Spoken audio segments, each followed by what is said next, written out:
आज मैं आपके साथ एक ऐसी प्रॉब्लम के बारे में बात करने वाली हूँ जिस प्रॉब्लम से हर कोई जूझ रहा है और जो प्रॉब्लम वेट गेन का कारण बन रही है, वजन को बढ़ाने का कारण बन रही है, सेहत खराब करने का कारण बन रही है और तौन को बढ़ाने का कारण बन रही है। वो कौन सी प्रॉब्लम है उसके बारे में बात करेंगे। Hello friends, welcome to our channel let's nurture our minds. Problem के बारे में बात करने से पहले अगर आपको मेरा वीडियो पसंद आता है तो प्लीज़ इसे लाइक करें। अगर चैनल पर नए हैं तो इसे सब्सक्राइब करें और बेल आइकन जरूर दबाएं। तो चलिए बात करते हैं उस प्रॉब्लम के बारे में। क्या है वो प्रॉब्लम? ये प्रॉब्लम सबके साथ होती है। ये प्रॉब्लम हमारे अंदर ही है, लेकिन किसी किसी को ज़्यादा नुकसान पहुंचाती है, किसी को नुकसान नहीं पहुंचाती। ऐसा क्यों? आपने आयुर्वेद में सुना होगा कि हमारा शरीर 3 दोषों से मिलकर बना है, कफ, वात और पित्त। ये तीनों ही दोष हर किसी की बॉडी में होते हैं। जब तक ये बैलेंस में रहते हैं हमारी सेहत बहुत अच्छी रहती है, लेकिन अगर बैलेंस बिगड़ जाए तो सेहत खराब होना शुरू हो जाती है। आज मैं स्पेशली बात करने वाली हूँ पित्त दोष की, क्योंकि आज के यूथ में, आज के युवाओं में पित्त दोष बहुत ज्यादा बढ़ा हुआ है। इसके बहुत सारे कारण हैं और अगर पित्त दोष बढ़ता है तो इससे एक नहीं 3 समस्याएं होती हैं। अगर इसको सुधार लिया जाए, इस प्रॉब्लम को सुधार लिया जाए तो हम 3 चीजों से बच सकते हैं। एक, हमारी हेल्थ बहुत अच्छी होगी। नंबर 2, हमारे बाल बहुत अच्छे होंगे और नंबर 3, हमारी स्किन बहुत अच्छी होगी। सिर्फ एक समस्या को सुधारना है। तीनों दोष सब में होते हैं, लेकिन इनकी इंटेंसिटी जो है वो उम्र के हिसाब से कम या ज्यादा होती है। वृद्धावस्था में यानी कि वृद्ध लोगों में वात दोष अधिक हो जाता है, बढ़ जाता है। बच्चों में कफ दोष बढ़ जाता है, लेकिन युवाओं में पित्त दोष बढ़ता है। अब युवाओं में पित्त बढ़ने के कारण क्या है, पहले उसके बारे में बात करते हैं। युवाओं में पित्त क्यों बढ़ता है इसके बारे में बात करेंगे, और उसके बारे में बात करने से पहले हमें डाइजेस्टिव सिस्टम के बारे में, डाइजेस्टिव प्रॉब्लम्स के बारे में बात करनी होगी। क्योंकि पित्त तभी बढ़ता है जब हमारा डाइजेशन सही नहीं हो। जब हम खाना खाते हैं तो वो हमारे पेट में जाता है। पेट में जाने के बाद उसमें कुछ एसिड्स, जिसको डाइजेस्टिव जूस बोलते हैं, हाइड्रोक्लोरिक एसिड बोलते हैं, वो वहाँ पर बनती है उस खाने को डाइल्यूट करने के लिए, उसको हजम करने के लिए, और उसके बाद वो उसको इंटेस्टाइन में भेजती है। लेकिन होता यह है कि किसी कारण से वो जो गैस है, हाइड्रोक्लोरिक एसिड जो है, वो ज़्यादा बनने लग जाती है और नुकसान करती है। इस गैस के, डाइजेस्टिव जूसेस के 2 फायदे होते हैं। नंबर 1 तो ये कि जब हम कोई भी खाना खाते हैं वो डाइजेस्ट बहुत अच्छे से होगा। नंबर 2, अगर गलती से कोई बैक्टीरिया, कोई ऐसी चीज़ हमारे पेट में चली गई तो ये गैस उसको वहीं का वहीं ख़त्म कर देती है और हमें नुकसान नहीं होने देती। तो नुकसान कब होता है? जब ये गैस अपनी लिमिट से ज़्यादा बनने लगे। ज़्यादा बनने के कारण, तो चलिए उन कारणों के बारे में बात कर लेते हैं कि क्यों ज्यादा बनती है। ये हमारी जो मशीनरी है, जो हमारी बॉडी है, ये भगवान एक बहुत अच्छी मशीनरी बनाई हुई है, जिसमें पता नहीं कितने अनेक पुर्जे लगे हुए हैं जो अपना हर काम 24 घंटे बिना थके बड़े आराम से करते रहते हैं। आपका खाना पेट में रहता है कुछ टाइम तक, वहां पर वो डाइजेस्टिव जूसेस के साथ मिक्स होता है, फिर इंटेस्टाइन में जाता है और उसके बाद वो डाइजेस्ट होने के बाद न्यूट्रिएंट अलग होते हैं, वेस्ट अलग होता है और एक्सक्रीट होता है। तो ये सारा सिस्टम जो है वो ऑटोमेटिकली चलता है। उसके लिए हमें कोई स्विच नहीं ऑन करना होता, कोई हमें चीज़ दबानी नहीं होती, अपने आप ये चलता रहता है। ये हमारी मशीनरी बहुत अच्छी बनी हुई है, लेकिन हम इस मशीनरी को सही काम करने दें तभी तो ये अच्छी रहेगी। हम क्या करते हैं, खाना ऐसा खा लेते हैं जो डाइजेस्ट होने में बड़ी मुश्किल होती है, और जब डाइजेस्ट होने में मुश्किल होती है तब ये गैस ज़्यादा बनती है। कुछ लोगों के पेट में कीड़े हो जाते हैं, वो भी इसीलिए होते हैं कि उन्होंने ऐसा खाना खाया जो डाइजेस्ट नहीं हुआ, वो जूसेस के कंट्रोल में भी नहीं आया, वहां पड़ा हुआ सड़ रहा है, और सड़ती हुई चीज में तो कीड़े ही होंगे। स्टमक की जो इनर लेयर है वो एक दीवार की तरह होती है, जो इस गैस को, इस हाइड्रोक्लोरिक गैस को वहां जमा करके रखती है। सिर्फ खाने को कैसे डाइल्यूट करना है, कैसे हजम करना है, वहां पर मदद करती है, और खाना अपनी रफ्तार से चलता है और डाइजेस्ट होता है। लेकिन अगर हमने पिज़्ज़ा खाया, बर्गर खाया, मैदा वाली चीज़ खाई, ज़्यादा तली हुई चीज़ खाई, ज़्यादा हाइड्रोजनेटेड फैट्स खाए, या ज़्यादा शुगर खाया, ऐसी चीज़ें खाई जो बहुत लंबे समय में हजम होती हैं, तो ऐसी चीज़ों के लिए ये गैस जो है वो धीरे धीरे करके एक्सेस में बननी शुरू हो जाती है। और जब एक्सेस में बनती है तो पेट की जो हमारी जो स्टमक की दीवार है उस दीवार को लांघ के उससे बाहर आती है। ये गैस बड़ी खतरनाक होती है, अगर हमारी स्किन पर लगे तो स्किन को जला देती है। इसीलिए कुछ लोगों को पेट का अल्सर होता है, पेट में फोड़े हो जाते हैं और कोई और प्रॉब्लम हो जाती है।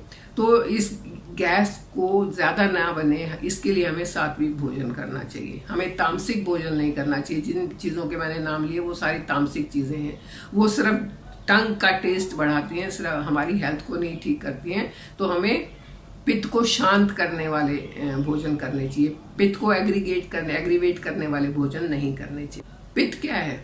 ये है हीट।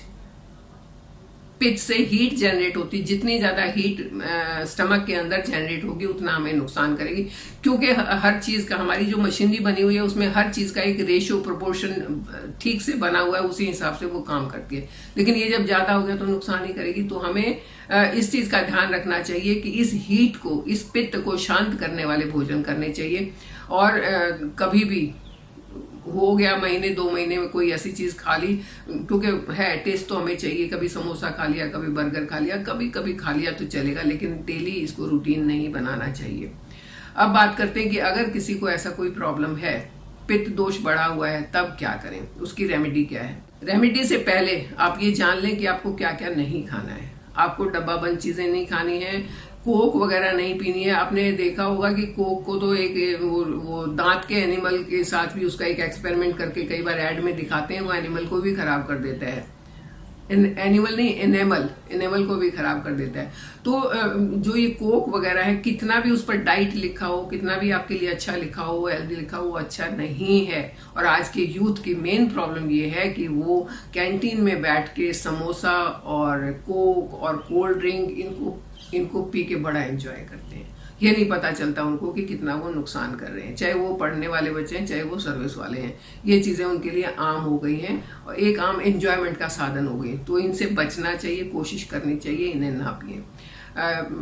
हाइड्रोजनेटेड फैट, ऐसी चीजें जो जिनकी शेल्फ लाइफ बहुत ज्यादा होती है, जैसे बिस्किट है, पैटीज हैं, वो नहीं खाने चाहिए।